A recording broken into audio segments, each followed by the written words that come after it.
En este video vamos a ver otro tipo especial de índice que son los bitmaps. Un bitmap es un índice bastante particular donde voy a tener un vector de m bit para cada término, siendo n la cantidad de documentos, ¿no? O sea, voy a tener para cada término un vector de la cantidad de documentos que tenga, cada uno con un bit en 0 o en uno, indicando si el término ese que se encuentra en el documento representado por la posición eh, i, o en uno si lo encuentra, ¿no? O sea, tenemos el bit en 0 si el término no está en el documento y el bit en uno si el término está en el documento, ¿no? O sea, vamos a tener una fila para cada término, indicando en cada uno de los documentos si ese término se encuentra o no, ¿no? Algo muy, muy simple. Por ejemplo, tenemos estos 5 documentos: Pedro y Pablo, Pedro corre, Pablo respira, Pedro corre y respira, Pedro corre, Pedro. Entonces lo que armamos es el bitmap, ¿no? Tenemos los 5 términos que aparecen en esta colección de documentos y luego tenemos los 5 documentos de nuestra colección, ¿no? Entonces tenemos el primer término corre, no aparece en el documento 1, aparece en el documento 2, no aparece en el 3, aparece en el 4 y aparece en el 5.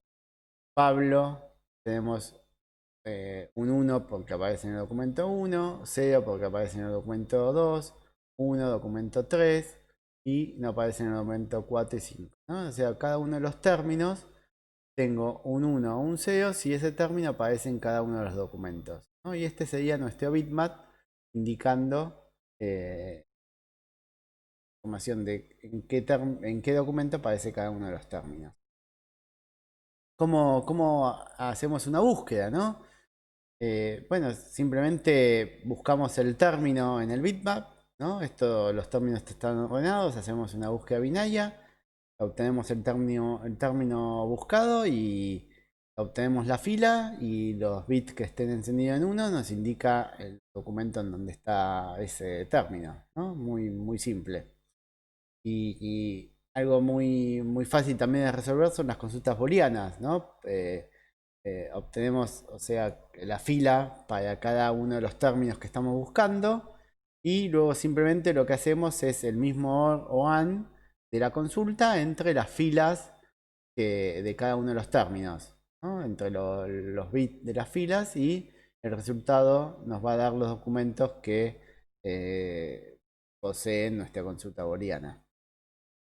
Por ejemplo, tenemos Pedro y corre o respira, ¿no? Pedro teníamos que la fila de Pedro era 11011, corre era 01011, respira era 00110, ¿no? Esto es sacando del bitmap slide. Y entonces para resolver la consulta simplemente reemplazamos los términos por las filas, ¿no? Entonces acá tenemos la fila de Pedro y la fila de corre o la fila de respira y hacemos el OR y los AND correspondientes, ¿no? Acá tenemos hacer el OR está en estos dos, nos da este 01111, ¿no? Porque quedan encendidos los bits que haya al menos uno encendido, ¿no? El único que no está encendido es el bit inicial. Y entonces hacemos el AND entre este OR que tenemos el resultado acá y la fila de correspondiente a PDO, ¿no? Y entonces hacemos el AND, ¿no? O sea, tenemos los que aparezcan un 1 en los dos, ¿no? Y entonces tenemos que nos da es el 01011. Por ende, la consulta booleana PDOI corre o respira nos dio que eh, el resultado es el documento 2, documento 4 y documento 5, que corresponde a cada uno de los bits en 1 de nuestro resultado final, ¿no? De esta forma resolvemos muy rápido y muy simple cualquier tipo de consulta booleana. ¿Cuál es el problema con los bitmaps? El espacio. Ocupan muchísimo espacio, ¿no? Por ejemplo, para la colección T-Rec ocuparía 40 gigas aproximadamente, que es 20 veces lo que ocupa el Tectoc Indexa, o sea, una bestialidad, ¿no? Para colecciones más grandes, 20 veces el Tectoc Indexa puede ser una bestialidad. Entonces, si uno va a utilizar un bitmap para resolver problema de indexación, lo que debe hacer es comprimirlos. Una opción muy útil para comprimir bitmap es utilizar los árboles de derivación binaria. Con los árboles de derivación binaria lo que se hace es comprimir cada fila del bitmap, o sea, cada fila que corresponde a cada término, y está basado en que en general cada fila va a tener algunos 1 y muchos ceros, ¿no? O sea, salvo algunos términos que son muy comunes, como las posiciones o frecuentes, la mayoría de los términos va a aparecer en algunos documentos y en muchos no va a aparecer. O sea, las filas en general van a tener muchos ceros y algunos 1. Entonces, basándose en esa premisa, los árboles de derivación binaria van a intentar comprimir filas, o sea, tiras de bits que tengan esta característica. ¿Cómo es que funciona un árbol de derivación binaria para comprimir? Lo que hace es ir tomando de a n bits y genera un bit hijo, ¿no? Que de alguna forma representa a estos n bits. El bit hijo va a ser 1 si alguno de los n bits del padre es 1, ¿no? Y si el padre no tiene n bits, que digamos, es el final de la fila y no alcanza para tener los n bits, se completa con 0, eso no es problema. Entonces, lo que hace es transformar n bits. Si alguno de los n bits es 1, genera un hijo en 1. Y si todos los n bits son 0, genera un bit hijo que es 0. ¿No? O sea, en el único caso que el hijo es 0 es cuando los n bits son 0. Y esto se va realizando hasta llegar a un solo nodo. O sea, voy a tener un nodo de n bits que cuando llegue a eso voy a terminar. Y lo que voy a almacenar son todos los niveles del árbol que tengan al menos un 1. ¿No? O sea, todos los nodos que tengan todos en 0 los voy a descartar y solo voy a almacenar los que tengan al menos un 1. Vamos a verlo en un ejemplo para que quede más claro. Queremos comprimir una fila que está compuesta de 64 bits, ¿no? O sea, en este caso tenemos 64 documentos, ¿no? Cada fila de nuestro bitmap son 64 bits porque tenemos una colección de documentos que son 64 documentos. Y lo que vamos a utilizar es, para estos ejemplos, un n de igual a 4. O sea, vamos a comprimir con árboles de derivación binaria utilizando nodos de 4 bits. Entonces ahí tenemos los 64 bits de nuestra fila. Y lo que vamos a hacer es, para cada uno de los nodos tomados de A4, ¿no? Porque estamos utilizando n igual a 4, vamos a generar un hijo que es un 0 si todos son ceros, o un 1 si alguno de los 4 bits es 1. ¿No? Entonces, para los primeros 4 ceros que están en rojo, generamos el primer 0, ¿no? En rojo también de abajo, porque todos son ceros. Para los siguientes 4 bits, que son los amarillo o naranja, como ahí tenemos un 1, el nodo resultante va a ser un 1, ¿no? Entonces en la salida tenemos el 1 amarillo naranja. Luego tenemos 4 bits en 0 celeste, entonces generamos un hijo celeste en SEO. Tenemos el nodo, los 4 bits en verde. Como hay 2 unos en esos 4 nodos, vamos a generar un hijo con un 1. Luego tenemos los azules, que también hay un 1, entonces generamos un hijo con 1. Luego tenemos los violetas, que son todos SEOs, entonces el hijo es SEO.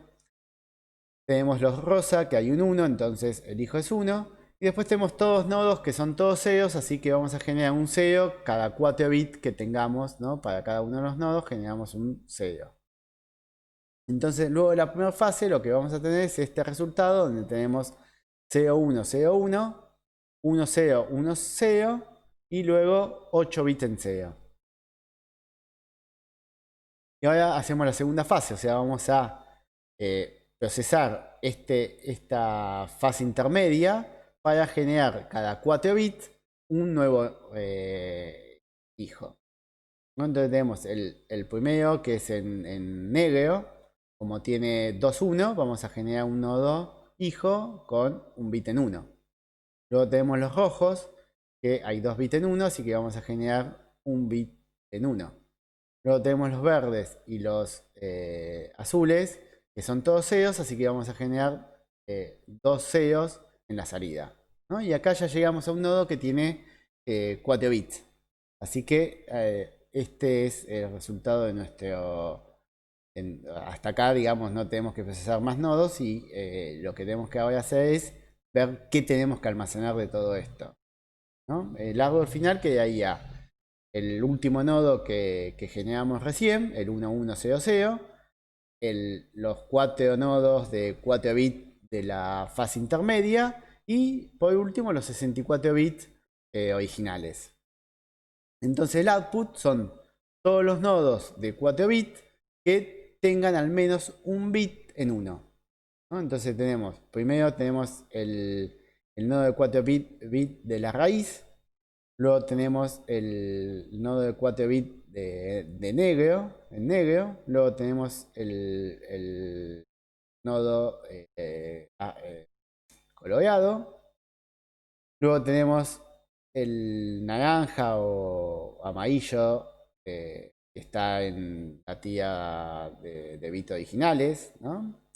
Luego tenemos el verde, luego el azul y por último el rosa, ¿no? Todos los nodos que quedan 4 SEOs los descartamos, ¿no? Y nuestro resultado de la compresión para esta fila es este output que vemos acá, que son 7 nodos de 4 bits, o sea que ocupamos 24 bits, ¿no? Teníamos 64 bits originales y los comprimimos en 28 bits. ¿Cómo es que podemos descomprimir, ¿no? Tenemos digamos, cada fila de nuestro bitmap la comprimimos con el árbol de derivación binaria. Y entonces vamos a tener, para cada fila vamos a tener su output, ¿no? Entonces, ¿cómo hacemos para descomprimir y obtener la fila original, ¿no? Tenemos el primer nodo, que es el 1100, ¿no? Este nodo corresponde con la raíz de nuestro árbol que armamos para comprimir, ¿no? Y lo que nos indica esto es que si tenemos un 1, nos indica que en el nodo que estaba abajo de ese 1 había un nodo, y o sea que hay un nodo que vamos a tener en el output, ¿no? Que va a ser el que correspondía a esa ubicación. Y si tenemos un bit en SEO, sabemos que no va a haber nada en el output correspondiente a ese nodo porque podemos reconstruirlo simplemente poniendo 4 SEOs, ¿no? Entonces tenemos el primer nodo y reconstruyo el nivel intermedio. ¿Cómo lo reconstruyo? Bueno, si tengo un 1, el nodo siguiente del output es el nodo que va, digamos, que nació de ese bit, ¿no? Entonces tenemos el nodo en negro, ¿no? Que es el siguiente del output, lo tenemos que iba abajo del primer 1. El siguiente 1 corresponde al nodo siguiente del output, o sea, el nodo rojo, ¿no? Entonces tenemos el siguiente es el nodo rojo y después tenemos 2 bits en SEO, por lo cual los dos nodos siguientes son 2 nodos completamente en SEO. ¿no? Y entonces acá lo que hice es reconstruir el nivel intermedio del árbol que construimos en el momento de la compresión. Bueno, y ahora lo que vamos a hacer es, a partir del nivel intermedio y del resto del output que nos queda, generar los siguientes nodos, ¿no? Entonces tenemos el nivel intermedio, tenemos un sello, por lo cual el nodo son 4 sellos. Después tenemos un 1, por lo cual el nodo es el siguiente disponible en el output, o sea, el nodo de amarillo o naranja. Luego tenemos un bit en SEO, por lo cual generamos un nodo en SEO. Luego tenemos un bit en 1, así que leemos del output los siguientes 4 bits y tenemos el nodo verde. Luego tenemos el siguiente nodo que es el 1 SEO, 1 SEO en rojo. Y como tenemos un primer bit en 1, vamos a leer del output el siguiente nodo, que tenemos el nodo azul de 1 SEO, SEO, SEO. Este es el siguiente que corresponde. Luego tenemos un SEO, así que generamos un nodo en SEO. Luego tenemos un 1, por lo cual vamos a leer el próximo nodo del output, es el nodo violeta. O violeta o rosa. Y entonces tenemos el nodo y luego tenemos un SEO, por lo cual generamos un nodo en SEO. Ahí tenemos dos nodos más de 4 bits cada uno en SEO, por lo cual el resto de los bits son todos en SEO. ¿No? Y entonces de esta forma reconstruí la fila original, ¿no? Y tenemos la fila original indicando en cada posición si ese documento, si ese término o si ese documento contiene a ese término, ¿no? El término que es representado por esa fila, ¿no? Y de esta forma pudimos comprimir cada fila de nuestro bitmap. En general se utiliza un n igual a 8 como para comprimir de un byte en un bit. Y los niveles de compresión que se logran son del 75% aproximadamente, que es bastante, pero bueno, digamos, es un índice bastante peculiar digamos, puede servir para casos particulares. Y al comprimirlo ya no es tan simple, digamos, primero lo tengo que descomprimir, después tengo que resolver la consulta, por lo cual, bueno, digamos, la ventaja de que era súper simple las consultas, bueno, ahora tengo que descomprimirlo y después hacer la consulta. Pero es un índice llamativo y que, digamos, comprimiéndolo, porque sin comprimir ocupa mucho espacio, comprimiéndolo puede ser útil para unos casos especiales. Bueno, gracias.